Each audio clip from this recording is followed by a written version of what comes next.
बहुत समय पहले एक राजा था जो खुद के बारे में सोचता था कि वह बहुत ही नेक सोच, दयालु स्वभाव और दरियादिली है। उसे लगता था कि वह स्थितियों को सही से समझने, हर बात पर न्याय करने और हर विषय में उचित विचार रखने वाला व्यक्ति है।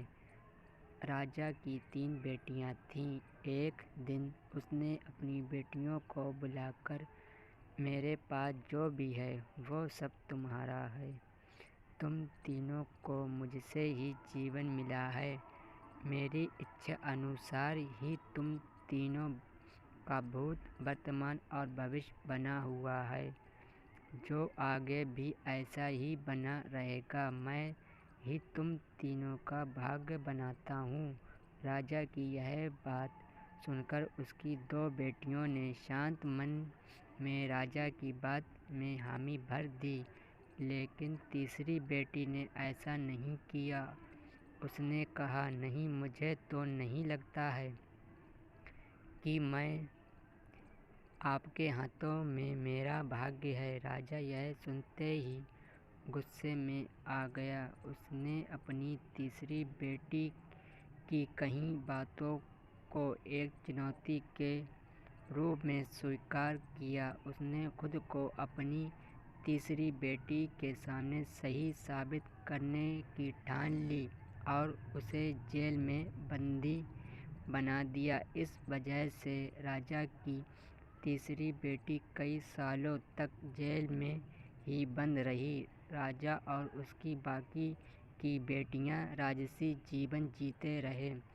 राजा मन ही मन सोचता है कि यह मेरा ही हुक्म है, जो मेरी जिद्दी बेटी जेल में कैद है। लोगों को भी यही लग रहा होगा कि राजा का ही हुक्म है, जो उसकी बेटी को ऐसा भाग्य मिला है। उसकी प्रजा के लोग भी यही सोचते थे। उन्हें लगता था कि राजा की तीसरी बेटी ने जरूर कोई गलत कार्य किया होगा, तभी उसे जेल में कैद करके रखा गया है, वरना कोई भी पिता अपनी बेटी के साथ भला ऐसा क्यों ही करेगा। राजा कभी कभी जेल में कैद अपनी तीसरी बेटी से मिलने के लिए जाता था।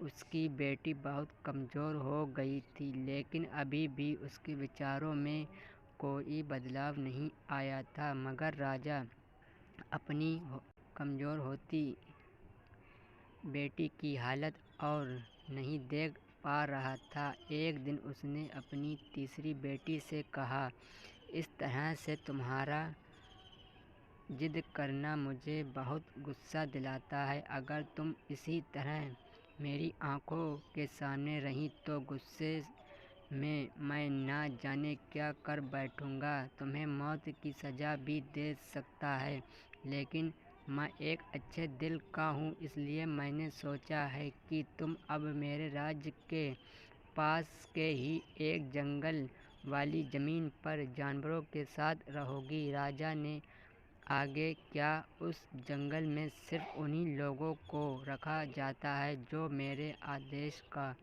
पालन नहीं करते?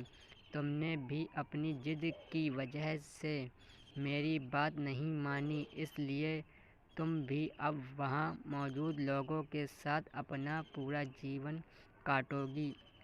इसके बाद तीसरी बेटी को उस जंगल की ज़मीन पर रहने के लिए भेज दिया गया। वहाँ वह फल और सब्जियाँ खाने और एक गुफा में रहने लगी। उसके पास पीने के झरने का पानी और ठंड से बचने के लिए सिर्फ सूरज की धूप का ही सहारा था।